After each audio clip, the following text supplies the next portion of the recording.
Hello everyone, welcome to grammar centre. मी प्रगती.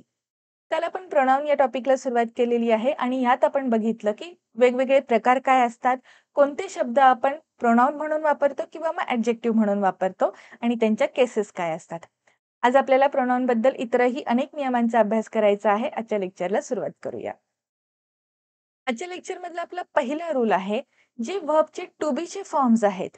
त्यानंतर आपल्याला प्रोनाउनची सब्जेक्टिव्ह केस वापरायची आहे. पण हे कधी जर आपण सब्जेक्ट कॉम्प्लिमेंट म्हणून हा शब्द वापरणार असेल तर. आता सब्जेक्ट कॉम्प्लिमेंट म्हणजे काय? सब्जेक्टचा जो पुढे विस्तार असेल तो दिलेला असेल. तिथे आपण प्रोनाउनची सब्जेक्टिव्ह केस वापरायची आहे आणि त्यासाठी रिक्वायरमेंट आहे की त्याच्या आधी आपल्याला एखादं व्हर्ब जे आहे ते टू बीचं असायला पाहिजे. मग यामध्ये is, was, will be, to बीचे कोणकोणते फॉर्म्स असतात हे आपण 8th चॅप्टर जो आहे व्हर्ब्स यामध्ये एकदम डिटेलमध्ये बघितलेलं आहे. एकदा ते लेक्चर नक्की बघा. ठीक आहे. यामध्ये ॲक्चुअली बीइंग, बीन असे पण जे काही व्हर्ब्स आहेत ते कन्सिडर होतात. यानंतर जे काही व्हर्ब्स आपण वापरलेले आहेत त्यानंतर जेव्हा आपल्याला कॉम्प्लिमेंट म्हणून एखादा प्रोनाउन वापरायचा असेल तर तिथे ती सब्जेक्टिव्ह केसच असली पाहिजे. ओके. एक्झाम्पल बघा. It is me. आता या वाक्यात इट हा आपला वाक्यातला कर्ता आहे. It is me who have brought you home असं हे वाक्य आहे. मग यानंतर इथे आपण इट नंतर इजचा वापर केलेला आहे आणि ती मीच आहे. इथे पण आपण प्रोनाउनच वापरतोय, पण ती व्यक्ती मीच आहे हे तुम्हाला कॉम्प्लिमेंटमध्ये सांगितलेलं आहे. म्हणून इथे आपण जी ही ऑब्जेक्टिव्ह केस वापरलेली आहे, याऐवजी आपल्याला सब्जेक्टिव्ह केसमध्येच या शब्दाचा वापर करावा लागेल, या प्रोनाउनचा वापर करावा लागेल. म्हणून आपण मी ऐवजी आयचा वापर केला तरच ते वाक्य बरोबर होईल. एक्झाम्पल पूर्ण आपण करेक्ट वाचूयात. It is I who have brought you home. म्हणजे ती मी आहे असं म्हणत असताना इथे सब्जेक्टिव्ह केस आपण वापरलेली आहे. आणखीन एक एक्झाम्पल बघा. Was it her who did it for you. इथे आपण काय म्हणतोय की ती तीच होती का? मग या ठिकाणी इथे हरच्या ऐवजी आपल्याला काय वापरावं लागेल? शी. ठीक आहे. वॉज इट शी असं म्हणायचं आहे. नेक्स्ट एक्झाम्पल बघा. इट विल बी अस. मग इथे आपण असची ही ऑब्जेक्टिव्ह केस वापरलेली आहे, पण आपण काय म्हणत आहोत की ते आपणच असणार आहोत. सो इट विल बी असच्या ऐवजी काय म्हणावं लागेल? It will be we. Okay. लक्षात ठेवायचं, इटनी वाक्याची सुरुवात झालेली असेल. त्यानंतर टू बीचं जे काही आपण फॉर्म वापरणार आहे त्यानंतर जे प्रोनाउन येतं हे नेहमी त्याच्या फर्स्ट केसमध्ये म्हणजे जी प्रोनाउन आहेत नॉमिनेटिव्ह केसमध्ये किंवा सब्जेक्टिव्ह केसमध्येच येणार. हे व्यवस्थित लक्षात ठेवा. ओके. आता आपण नेक्स्ट रूल बघूयात. जर आपण वर्ब्स आणि प्रिपोजिशन्स वाक्यात वापरले असतील तर त्यांच्या नंतर जे प्रोनाउन असेल ते आपल्याला ऑब्जेक्टिव्ह केसमध्ये वापरायचे. एक्झाम्पल बघा. Between you and I Suhani is intelligent. आता या ठिकाणी आपण बिटवीन हे प्रिपोजिशन वापरलंय. मग तुझ्यात आणि माझ्यात ती जास्त इंटेलिजंट आहे असं म्हणत असताना इथे आपण हे जे प्रिपोजिशन नंतर फॉलो होणारं जे प्रोनाउन आहे हे ऑब्जेक्टिव्ह केसमध्ये वापरतोय. आपण काल जे काही सुरुवातीचं बेसिक लेक्चर बघितलं त्यात आपण बघितलं होतं की ऑब्जेक्टिव्ह केस जी आहे यू या शब्दाची ही अशीच आहे. म्हणजे नॉमिनेटिव्ह केस म्हणजेच काय सब्जेक्टिव्ह केस आणि ऑब्जेक्टिव्ह केस या दोन्ही बाबतीत हे जे प्रोनाउन आहे यू हे असंच लिहिलं जातं. त्यामुळे आपल्याला हे ऑब्जेक्टिव्ह केसमध्ये आहे हे लक्षात आलेलं आहे आणि इथे आय ऐवजी आपण जर मी वापरलं तर मात्र ती ऑब्जेक्टिव्ह केस होईल. आय हे सब्जेक्टिव्ह केसमध्ये आहे, मी हे ऑब्जेक्टिव्ह केसमध्ये असेल, माय पॉझेसिव्ह केसमध्ये असेल. ठीक आहे. या ज्या केसेस आहेत यांचा आपण काल अभ्यास केला होता. ते एकदा लेक्चर नक्की बघा कारण तुम्हाला वेगवेगळे रूल्स ज्यावेळेस आपण अभ्यासत आहोत त्या ठिकाणी याचा रेफरन्स येत राहणार आहे. मग जेव्हा आपण एखादं व्हर्ब किंवा प्रिपोजिशन वापरतो त्यानंतर आपण जर प्रोनाउन वापरणार असेल तर ते जे काही प्रोनाउन असेल ते आपल्याला ऑब्जेक्टिव्ह केसमध्ये वापरायचं आहे. ओके. आणखीन एक एक्झाम्पल बघा. लेट दे गो. लेट हे एक व्हर्ब आहे. बरोबर. यानंतर आपण एक प्रोनाउन वापरणार आहे. ते आपल्याला कसं वापरायचं आहे? ऑब्जेक्टिव्ह केसमध्ये. दे हे सब्जेक्टिव्ह केसचं उदाहरण झालं. देम काय आहे? ऑब्जेक्टिव्ह केस. त्यामुळे या व्हर्ब नंतर आपल्याला ऑब्जेक्टिव्ह केस वापरायची असते. ठीक आहे. नेहमी लक्षात ठेवायचं प्रोनाउन्स हे या पद्धतीने वापरायचे आहेत.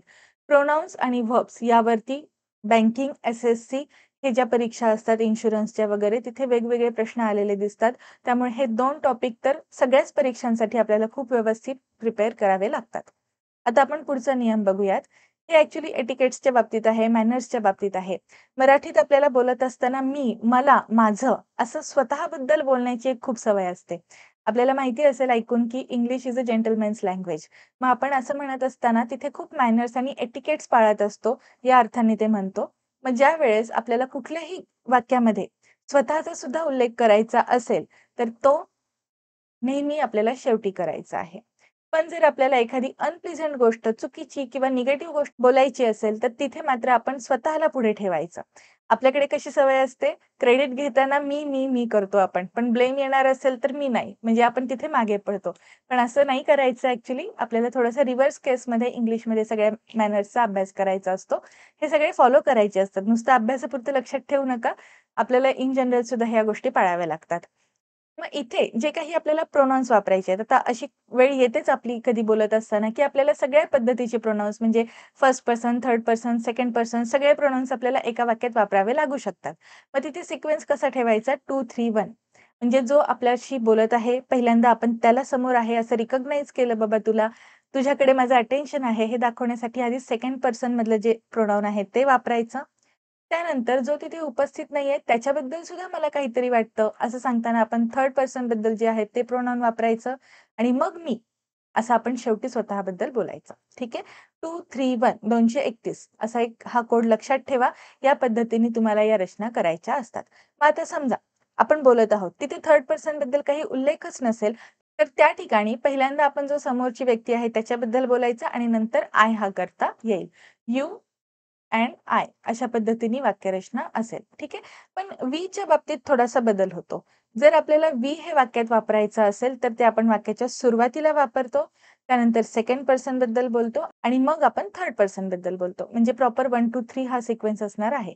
First person, second person, third person. ठीक आहे. हे जे कर्ते आहेत फर्स्ट, सेकंड, थर्ड हे आपण काल ऑलरेडी डिस्कस केलेले. बोलणारी व्यक्ती फर्स्ट पर्सन असते. समोरची ज्याच्याशी ॲक्चुअली कम्युनिकेशन होत आहे, तो सेकंड पर्सन असतो. आणि आपण ज्याच्याशी बोलत नाहीये, पण त्याचा काहीतरी उल्लेख येणार असेल एखाद्या नाऊनचा, व्यक्तीचा, थिंगचा, तर त्या ठिकाणी आपल्याला थर्ड पर्सन आहे असं लक्षात येतं. ठीक आहे. आणि या गोष्टी ज्या आहेत, आता हा जो आपण एक सिक्वेन्स बघितला 1, 2, 3 हे आपल्याला वी सोबत पण फॉलो करायचं आहे. आणि जर एखादी अनप्लेझंट गोष्ट असेल, तर त्या ठिकाणी सुद्धा आपल्याला अशाच पद्धतीने वाक्यरचना करायच्या आहेत. एक्झाम्पल बघा, "you and I will be punished." तुला आणि मला शिक्षा होईल. आता शिक्षा होणं ही काही चांगली गोष्ट नाहीये. ही निगेटिव्ह गोष्ट आहे, अनप्लेझंट गोष्ट आहे. तर आपण इथे आय अँड यू म्हणायचं. ठीक आहे. पण जर आपल्याला एखाद्या काहीतरी पॉझिटिव्ह गोष्टीबद्दल सांगायचं असेल, for example, "I and you will attend her wedding tomorrow." चांगली गोष्ट आहे. काही याच्यात चुकीचं नाहीये, निगेटिव्ह नाहीये. तर तिथे मात्र आय अँड यूच्या ऐवजी आपल्याला काय वापरावं लागेल? You and I. ओके. हा जो सिक्वेन्स आहे, हा व्यवस्थित लक्षात ठेवा. 2, 3, 1 इथे सेकंड पर्सन, थर्ड पर्सन आणि फर्स्ट पर्सन असेल. आता इथे बोलत असताना यातला कुठला एखादा व्यक्ती मिसिंग असेल, तर तो इथे आपण ड्रॉप करायचा. म्हणजे समजा वाक्यामध्ये आपल्याला फर्स्ट पर्सन लिहायचंच नसेल, तर तिथे सुद्धा आपल्याला हाच सिक्वेन्स फॉलो करायचा आहे. ओके. आपण याबद्दल एक एक्झाम्पल बघूयात. He and you will share the mangoes म्हटलं तर ते चुकीचं असणार आहे. इथे सुद्धा आपल्याला 3 अँड 2 असा सिक्वेन्स झालेला दिसतो. त्याऐवजी काय करायचं आहे? 2 अँड 3. ओके. 2, 3, 1 आणि 1, 2, 3 हे दोन्ही सिक्वेन्स लक्षात ठेवा. वी असेल तर तिथे 1, 2, 3 हा सिक्वेन्स फॉलो होतो. आता आपण बघूयात पॉझेसिव्ह केस करत असताना कशा पद्धतीने आपल्याला रूल्स फॉलो करायचे आहेत. हे जे आता इथे शब्द आहेत, हे आपण ऑलरेडी कुठेतरी वाचलेले आहेत असं आपल्याला लक्षात येईल. As well as, together with, along with, and not, in addition to, like, unlike, with, rather than, except, no less than, nothing but, more than one हे सगळे शब्द आपण सब्जेक्ट वर्ब ॲग्रीमेंटचा जो आपला 8th टॉपिक आहे त्यात बघितले होते. तिथे आपण व्हर्बच्या बाबतीत हा रूल बघितला होता. म्हणजे जर वाक्यामध्ये हे शब्द आपण वापरलेले असतील, फॉर एक्झाम्पल आता आपण ॲज वेल ॲजचं एक्झाम्पल बघूयात. इथे आपण जे पहिल्या प्लेसमध्ये नाउन वापरतोय, ते सिंग्युलर आहे का प्लुरल त्यावरून जे व्हर्ब असेल ते ठरणार आहे. ठीक आहे. इथे आपण 2 नाउन्स वापरत असतो. मग इथे ॲज वेल ॲजच्या आधीचं जे पहिलं नाउन आहे त्यानुसार त्याचे जे व्हर्ब्स आहेत हे सिंग्युलर का प्लुरल ठरणार. सेम तसाच रूल आता आपल्याला प्रोनाउनसाठी सुद्धा वापरायचा आहे. जर पहिला हा कर्ता प्लुरल असेल तर प्रोनाउन प्लुरल येणार आणि जर हा कर्ता सिंग्युलर असेल तर जे प्रोनाउन असेल ते सुद्धा सिंग्युलरच येणार आहे. या सगळ्याबद्दल ऑलरेडी आपण आपल्या आधीच्या लेक्चरमध्ये म्हणजे सब्जेक्ट वर्ब ॲग्रीमेंटचा जो 8th चॅप्टर आपण बघितला त्यात डिस्कशन केलेलं आहे. व्हर्बच्या एक्झाम्पल सोबतच आता प्रोनाउनसाठी सुद्धा हे एक्झाम्पल आहे असं लक्षात ठेवा. ती जी शब्दांची लिस्ट आहे ती तुमची पाठच असली पाहिजे. ओके. आता आपण बघूयात जेव्हा 2 subjects either or, neither nor, not only but also किंवा नन बट अशा शब्दांनी जोडले जातात, त्यावेळेस जो नियरेस्ट सब्जेक्ट आहे त्याच्या फॉर्मनुसार आपण चेंजेस करत असतो. हा रूल सुद्धा आपण व्हर्बच्या बाबतीत बघितला होता. सेम तोच आता प्रोनाउनसाठी सुद्धा लागू पडणार आहे. आता आपण एक्झाम्पल्स बघूयात. ओके. मी जर म्हटलं either students or teacher involved. मग आता आपल्याला काय म्हणायचं आहे? एकतर टीचर किंवा विद्यार्थी यामध्ये सामील आहेत. मग इथे हे प्लुरल आहे, बरोबर? पण आयदर ऑरचा नियम काय सांगतो, की जो नियरेस्ट सब्जेक्ट असेल त्यानुसार आपल्याला व्हर्ब वापरायचं आहे. मग इथे टीचर हे सिंग्युलर आहे, तर आपण व्हर्ब वापरताना सिंग्युलर वापरणार. ओके. हे झालं व्हर्बच्या बाबतीतलं एक्झाम्पल. आता हाच रूल प्रोनाउनच्या बाबतीत कसा अप्लाय करायचा बघा. Either teacher or students have found their clue. आता इथे आपण हे जे प्रोनाउन वापरलेलं आहे, इथे आपण हे प्लुरल वापरलं, बरोबर? कारण आपला नियरेस्ट सब्जेक्ट कसा आहे? प्लुरल आहे. तो हा जो रूल आहे सिंग्युलर प्लुरलचा, जो आपण वर्ब्सच्या बाबतीत लागू करतो, तोच आपल्याला इथे प्रोनाउन्सच्या बाबतीत सुद्धा लागू करायचा आहे. आय होप तुम्हाला हा पॉइंट समजला असेल. आता आपण पुढचा पॉइंट बघूयात. जेव्हा हे प्रोनाउन्स आपण वाक्यात वापरतो, each, every, neither, either, anyone, many, मोर दॅन वन, हे जर प्रोनाउन्स आपण वाक्यामध्ये सब्जेक्ट सारखे वापरणार असेल, यानी वाक्याची सुरुवात होणार असेल, तर त्यांची पुढे जी काही पॉझेसिव्ह केस आपल्याला रेफरन्स द्यायचा असेल, तिथे तो थर्ड पर्सन सिंग्युलर कर्त्यांचा रेफरन्स द्यायचा. थर्ड पर्सन आणि सिंग्युलर हे दोन्ही शब्द लक्षात ठेवा. एक एक्झाम्पल आपण बघूयात. Each boy has done dash work. इथे आपल्याला एक प्रोनाउन वापरायचं आहे. प्रत्येक मुलाने त्याचं काम केलं आहे असं आपल्याला सांगायचंय. मग त्यामुळे इथे आपण सिंग्युलरच प्रोनाउन वापरणार आहे. त्यात पण जे थर्ड पर्सन सिंग्युलर आहेत, ही, शी, इट, त्यांच्यातलंच एक आपल्याला वापरावं लागेल. ओके. आता बॉय साठी आपण अर्थातच ही हे प्रोनाउन वापरतो, तर त्याच्या अकॉर्डिंग आपण इथे हीज हे प्रोनाउन वापरूयात आणि ते कसं आहे? पॉझेसिव्ह केस मध्ये आहे. ओके. पॉझेसिव्ह केस करत असताना हा एक रूल आहे, तो व्यवस्थित लक्षात ठेवा. याचं पूर्ण एक्झाम्पल कसं असेल बघा. Each boy has done his work. अशा पद्धतीने आपण या ठिकाणी पॉझेसिव्ह केस तर वापरली आहे ईच या प्रोनाउन साठी, पण ती कशी आहे? थर्ड पर्सन सिंग्युलरची आहे. हा जो रूल आहे हा या शब्दांसाठी असेल. Each, every, neither, either, anyone, many, मोर दॅन वन या शब्दांसाठीच हा रूल असेल. पण जर वन शब्द आपण वाक्यात वापरणार असेल, तर जी पॉझेसिव्ह केस आपण करत आहोत, तिथे आपल्याला वन या शब्दाला ॲपॉस्ट्रोफी एस लावून तिथे ती पॉझेसिव्ह केस करायची आहे. याच्याऐवजी मात्र तुम्ही हिज, हर यासारखे कुठलेही शब्द वापरू शकत नाही. ओके. एक्झाम्पल बघूयात आपण नंतर. आता पुढचा जो पॉइंट आहे तो एकदा बघूयात. इथे हा जो पॉइंट दिलेला आहे, यात खूप महत्त्वाची इन्फॉर्मेशन आहे. ज्यावेळेस आपल्याला वाक्यामध्ये वेगवेगळे कर्ते वापरावे लागतात, म्हणजे जे काही वेगवेगळे पर्सन्स आहेत, म्हणजे फर्स्ट पर्सन, सेकंड पर्सन आणि थर्ड पर्सन, असे जर आपल्याला वाक्यात वापरायचे असतील आणि तिथे मात्र पॉझेसिव्ह केस करायची असेल, तर त्या ठिकाणी फर्स्ट पर्सन कर्ते असतील, म्हणजे आय किंवा वी असेल, तर तिथे आपल्याला त्या वाक्यामध्ये आवर हे प्रोनाउन वापरायचं. ठीक आहे. एक्झाम्पल आपण बघितल्यावर तुम्हाला जास्त क्लिअर होईल. फक्त रूल काय आहे ते आधी समजून घ्या. आणि जर वाक्यामध्ये सेकंड पर्सन बद्दल उल्लेख केलेला असेल, तर तिथे आपल्याला सेकंड पर्सन प्लुरल युअर जे आहे ते वापरावं लागेल. आधी आपण एक्झाम्पल बघूयात या पॉइंटचे. You and he completed their work असं इथे लिहिलेलं आहे. तू आणि त्याने मिळून ते काम पूर्ण केलेलं आहे असं आपण म्हणतोय. मग या ठिकाणी आपल्याला या दोघांसाठी एक पॉझेसिव्ह केस करायची आहे, त्यांचं काम म्हणायचं आहे. तर या ठिकाणी देअरच्या ऐवजी आपल्याला इथे युअर हा शब्द वापरावा लागेल. आता युअरच का वापरायचं? कारण इथे सेकंड पर्सनसाठी यू आपण लिहिलेलं आहे म्हणून. जर वाक्यामध्ये सेकंड पर्सन मेन्शन केलेला असेल थर्ड पर्सन सोबत, तर तिथे देअर लिहायचं नाही, त्या ठिकाणी युअर असंच असणार आहे. आणि हे प्लुरलच असणार आहे, कारण अर्थातच आपण या दोन व्यक्तींबद्दल बोलत आहोत. ओके. यू आणि ही अशा दोन वेगवेगळ्या व्यक्ती आहेत आणि त्यांची पॉझेसिव्ह केस करायची आहे, तर ती प्लुरलच असणार आहे. हे झालं सेकंड पर्सनच्या बाबतीत. पण जर आपल्याला म्हणायचं असेल have you, he and I received their letters, तर इथे सुद्धा आपल्याला यू वापरलेलं आहे सेकंड पर्सन मधलं, ही वापरलं थर्ड पर्सन मधलं आहे आणि आय हे आपण फर्स्ट पर्सन मधलं वापरलेलं आहे. तर जिथे कुठे बोलत असताना आय किंवा वी हे जर प्रोनाउन आपण वाक्यात वापरलं असेल, तर तिथे त्यांचं म्हणत असताना जी पॉझेसिव्ह केस आपण करतोय, तिथे अवरचाच वापर करायचा. ओके? जर वाक्यात आय येणार असेल किंवा वी असेल, इतर कुठल्याही पर्सन सोबत, तर तिथे अवरच वापरायचं. जर यू असेल, तर तिथे मात्र आपल्याला युअर वापरावं लागतं. पण जर यू आणि आय असेल, तरी देखील अवरचाच वापर करायचा. हे थोडंसं समजायला तुम्हाला पहिल्यांदा बघत असाल तर कन्फ्युजिंग वाटेल, पण हे अजिबात अवघड नाहीये. खूप सोपं आहे. इंग्लिशचं आपल्याला जी भीती वाटते, ती ॲक्चुअली याच कारणामुळे वाटते, कारण खूप मायन्यूट जे काही डिटेल्स असतात, ते तुम्हाला सांगितलेले असतात. आणि मग ज्यावेळेस आपण वाचतो त्यावेळेस वाटतं, बापरे! एवढं सगळं लक्षात ठेवायचं आणि मग तुम्ही तिथेच घाबरता, तिथेच तुमचं कन्फ्युजन वाटतं. खूप सोप्पं आहे. आपण हा रूल जो आहे तो थोडक्यात बघूयात, रिवाईज करूयात.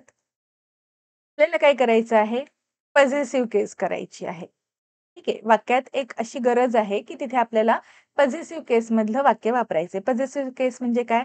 चाचीचे असे आपल्याला प्रत्यय वापरावे लागतात. तिथे ती पॉझेसिव्ह केस होते. मग असं करत असताना वेगवेगळ्या पर्सन्स मधले जी काही कर्ते आहेत, प्रोनाउन आहेत आपण वापरतोय, तिथे जर त्या वाक्यामध्ये आय हे प्रोनाउन येणार असेल किंवा वी हे प्रोनाउन येणार असेल, इतर वेगवेगळ्या पर्सन्स सोबत म्हणजे सेकंड पर्सन असू देत किंवा थर्ड पर्सन असू देत, तिथे आपल्याला अवर हेच प्रोनाउन वापरायचं आहे पॉझेसिव्ह केसमध्ये. ओके? आणि जर वाक्यामध्ये थर्ड पर्सन सोबत सेकंड पर्सन सुद्धा आपण वापरलेला असेल कर्ता म्हणून आणि त्यांची पॉझेसिव्ह केस आपल्याला पुढे दाखवायची असेल, तर ती कशी असेल? युअर. ओके? कुठेही आपल्याला देअर हे पॉझेसिव्ह केसमध्ये वापरायचं नाहीये, ज्यावेळेस आपण डिफरंट पर्सन्स हे कर्ते म्हणून वापरलेले असतील. ठीक आहे? देअर हे शब्द कुठेही आपण वापरायचा नाही. हे लक्षात ठेवा. आणि मग आपण मगाशी जे वनचं एक्झाम्पल बघितलं होतं ते बघा. One should do his duty. असं जर म्हटलं तर ते वाक्य चुकेल, कारण आपल्याला काय म्हणायचंय? प्रत्येकाने त्याचं त्याचं काम करावं. मग one should do one's duty असं करेक्शन असेल. पण जर आपण एव्हरीवन हा शब्द वापरला किंवा ईच वन हा शब्द वापरला, तर त्या ठिकाणी आपण मगाशीच बघितलं की हिज किंवा हर हे थर्ड पर्सन सिंग्युलर प्रोनाउन्स आपण वापरत असतो पॉझेसिव्ह केसमध्ये. इट सुद्धा त्यामध्ये कधीतरी असू शकतं. एक्झाम्पल बघा. Everyone should do one's duty म्हटलं तर चुकेल. Everyone should do his duty किंवा हर ड्युटी. जे गरजेचं असेल ते तुम्ही वापरू शकता. ऑप्शनमध्ये जे तुम्हाला दिलेलं असेल ते योग्य आहे असं समजायचं. ओके? आता आपण एक खूप इंटरेस्टिंग रूल बघणार आहे. सगळ्यात इम्पॉर्टंट रूल आहे हा. व्यवस्थित समजून घ्या. आपण कधी-कधी वाक्यामध्ये काही नाउन्स वापरलेले असतात. कोणकोणते नाउन्स असतील हे? Separation, leave, excuse, mention, report, pardon, site, favour. हे जे शब्द आहेत हे आपण नाउन म्हणून वापरणार असेल, तर त्यांच्यानंतर पॉझेसिव्ह केसचा वापर करायचा नाही. प्रोनाउन वापरत असताना आपल्याला पुढे पॉझेसिव्ह केस वापरायची नाही. एक्झाम्पल बघूयात आपण. Your separation is very painful to me. म्हणजे तुझ्यापासून लांब जाणं माझ्यासाठी दुःखदायक आहे, त्रासदायक आहे असं आपल्याला म्हणायचंय. मग इथे आपण हे युअर जे पॉझेसिव्ह केसमध्ये वापरलंय, हे या ठिकाणी चुकेल. सेपरेशन शब्द आलेला आहे, तर त्यानंतर आपल्याला योग्य प्रिपोझिशनचा वापर करून मग पुढे सब्जेक्टिव्ह केसमध्ये हे जे काही प्रोनाउन आहे ते वापरायचे. ठीक आहे? एक कुठलं तरी प्रिपोझिशन येणार, जे योग्य असेल ते फ्रॉम किंवा ऑफ, आणि त्यानंतर मग आपल्याला इथे सब्जेक्टिव्ह केसमधलंच प्रोनाउन लिहायचं आहे. ओके? आणखीन एक एक्झाम्पल बघा. I beg your favour please. मला तुझ्याकडून एक फेवर पाहिजे आहे असं आपण म्हणतो. त्यामुळे इथे जे युअर पॉझेसिव्ह केसमध्ये वापरलंय, याऐवजी आपल्याला I beg favour from you म्हणावं लागेल किंवा फेवर ऑफ यू असं म्हणावं लागेल. हे जे शब्द आहेत यांची लिस्ट व्यवस्थित लिहून ठेवा. ओके? खूप महत्वाचे शब्द आहेत हे. आता आपण नेक्स्ट रूल बघूयात. आयदर, नायदर, ईच अदर हे जे शब्द आहेत हे आपण फक्त दोन व्यक्ती असतील तरच वापरतो. दोघांतला एक असं म्हणत असताना आपण आयदर म्हणतो. आणि दोघांमधला एकही नाही असं म्हणत असताना आपण निगेटिव्ह सेंटेन्सेसमध्ये नायदरचा वापर करतो. आणि ईच अदर हे जे रेसिप्रोकल प्रोनाउन आहे हे आपण फक्त दोन व्यक्तींसाठी वापरतो. पण जर आपल्याला दोन पेक्षा जास्त व्यक्तींसाठी एखादा प्रोनाउन वापरायचा असेल, तर ते आयदर ऐवजी एनीवन असेल, नायदर ऐवजी नन असेल आणि ईच अदर ऐवजी वन अनदर असेल. ओके? एक्झाम्पल बघूयात आपण. Indians should never fight with each other. आता इंडियन दोनच आहेत का? नाही. निश्चितच दोनपेक्षा जास्त आहेत. आपण तर जगातली फर्स्ट कंट्री आहोत पॉप्युलेशनमध्ये. मग इथे आपल्याला माहिती आहे की दोन इंडियन्स नाहीत. त्यामुळे आपल्याला इथे ईच अदरच्या ऐवजी काय वापरावं लागेल? One another. आणखीन एक एक्झाम्पल बघा. Anyone of his eyes is defective. आपल्याला डोळे किती असतात? 2च. बरोबर? या 2 डोळ्यांपैकी एक असं म्हणत असताना आपल्याला आयदर हा शब्द वापरावा लागेल, एनीवन वापरायचं नाही. आयदर ऑफ हिज आईज, दोन्हीतला एक खराब झालेला आहे किंवा त्यात काहीतरी दुखापत झालेली आहे. अशा अर्थाने हे वाक्य आहे. आलं लक्षात? आयदर, नायदर, ईच अदर यांच्यासाठी आपण 2च गोष्टी आहोत असं जर म्हणणार असेल तरच हे शब्द वापरायचे. 2 पेक्षा जास्त असेल तर एनीवन, नन आणि वन अनदर वापरायचं. ठीक आहे? आता इथे 10th रूलमध्ये क्वेश्चन टॅगच्या बाबतीत जे काही आता इथे नियम दिलेले आहेत, हे आपण ऑलरेडी सगळे जे काही रूल्स आहेत हे डिटेलमध्ये बघितलेले आहेत. ओके. आपला जो 6th चॅप्टर आहे क्वेश्चन टॅगचा, तिथे आपण सगळे डिटेलमध्ये याचे जे काही एक्झाम्पल्स आहेत, रूल्स आहेत, सगळे आपण बघितलेले आहेत, डिस्कस केलेले आहेत. एकदा ते लेक्चर नक्की बघा. इथे आता एकच महत्त्वाची गोष्ट मी सांगू शकते ती म्हणजे जे आपण क्वेश्चन टॅग बनवत असतो, जो हा टॅग असतो, इथे नेहमी प्रोनाउनचा वापर होतो. जो सब्जेक्ट आहे, जे गरजेचं आहे त्यानुसार फक्त आणि फक्त प्रोनाउनचा वापर होत असतो. ओके. आणि जर सेंटेन्स पॉझिटिव्ह असेल आणि जे पुढे व्हर्ब असतं ते निगेटिव्ह असेल आणि जर सेंटेन्स निगेटिव्ह असेल तर पुढे असणारं व्हर्ब कसं असणार आहे? पॉझिटिव्ह असणार आहे. हे आपण टॅग्सच्या बाबतीत बोलतो. मेन सेंटेन्स संपल्यानंतर कॉमा असतो आणि नंतर आपण हे जे क्वेश्चन टॅग बनवलेले असतात, इथे हे 3 रूल जे आहेत ते खूप महत्त्वाचे आहेत. पॉझिटिव्ह निगेटिव्हचं जे काही व्हाईस वर्सा कनेक्शन आहे ते लक्षात ठेवायचं आणि टॅग्समध्ये आपण कधीही कुठल्याही सब्जेक्टचा वापर करत नाही. आपण इथे सगळे प्रोनाउन्सच वापरलेले असतात. I, we, you, you, he, she, it, they. फक्त या प्रोनाउन्सचाच वापर आपण टॅग्समध्ये करत असतो. ठीक आहे. टॅग्सबद्दल ऑलरेडी आपण व्यवस्थित डिटेलमध्ये सगळे रूल्स डिस्कस केलेले आहेत. ते रूल्स इथे सगळे रिपीट होत आहेत म्हणून आपण हा 10th रूल जो आहे हा इथे आज अभ्यासणार नाहीये.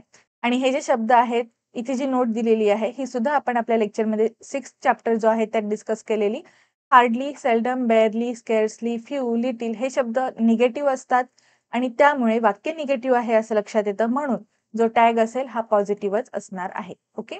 हे इथे नोटमध्ये जे दिलेलं आहे ते आपण ऑलरेडी डिस्कस केलेलं. त्याचबरोबर everybody, everyone, somebody, someone, nobody, no one, anybody, none, neither, either या सगळ्या शब्दांसाठी आपण टॅगमध्ये दे वापरत असतो. ठीक आहे. आपण टॅग्समध्ये कंपल्सरी फक्त प्रोनाउन्सचा वापर केलेला असतो. ओके. आजच्या लेक्चरमध्ये आपण जे काही रूल्स बघितले हे व्यवस्थित लक्षात ठेवा. जास्तीत जास्त रिव्हिजन करा. 2-2, 3-3 वेळा लेक्चर्स तुम्ही बघा. हे शब्द तुमचे तोंडपाठ कसे होतील यावरती भर द्या. ठीक आहे. क्वेश्चन टॅगचा जो आपण पार्ट स्किप केला तो ऍक्च्युली आपण स्किप नाही केलेला. 6th चॅप्टरमध्ये खूप डिटेलमध्ये आपण तिथे सगळं डिस्कशन केलेलं आहे. त्याची लिंक तुम्हाला डिस्क्रिप्शन बॉक्समध्ये आय बटनमध्ये प्रोव्हाइड केलेली आहे. ते लेक्चर्स एकदा नक्की बघा आणि शक्यतो आपली जी काही SP बक्षी यांची सिरीज आहे ही तुम्ही जर सुरुवातीपासून फॉलो केली असेल तर तुम्हाला या सगळ्या रूल्सचं कुठेही बर्डन येणार नाही. सध्या आपले सगळे विद्यार्थी राज्यसेवा आणि कंबाईनच्या पूर्व परीक्षेच्या तयारीमध्ये व्यस्त आहेत. त्यांनी GSचा आणि मॅथ्स रिझनिंगचा अभ्यास व्यवस्थित करायला पाहिजे. त्यावरच तुमचा फोकस असला पाहिजे. जे काही आपले लेक्चर्स आहेत ते तुमच्या मुख्य परीक्षेसाठी खूप युजफुल ठरणार आहेत. मात्र जे विद्यार्थी MPSC सोडून इतर ज्या परीक्षांची तयारी करत आहेत त्यांच्यासाठी आपले सगळे व्हिडिओज अवेलेबल करून देत आहोत आपण. एक दिवसाआड आपले लेक्चर्स असणारच आहेत आणि जे विद्यार्थी पुढच्या वर्षीसाठीची तयारी करत आहेत त्यांनी आधी लँग्वेजेसवरती फोकस करा आणि मग तुम्ही पूर्व परीक्षेच्या अभ्यासाकडे वळा. ओके. अशा पद्धतीने आपले हे सगळे लेक्चर्स तुम्हाला फ्रीमध्ये अवेलेबल असतात. जास्तीत जास्त विद्यार्थ्यांपर्यंत पोहोचवण्याचा प्रयत्न करा. चॅनलला सबस्क्राईब करा. भेटूयात पुढच्या लेक्चरमध्ये. थँक्यू.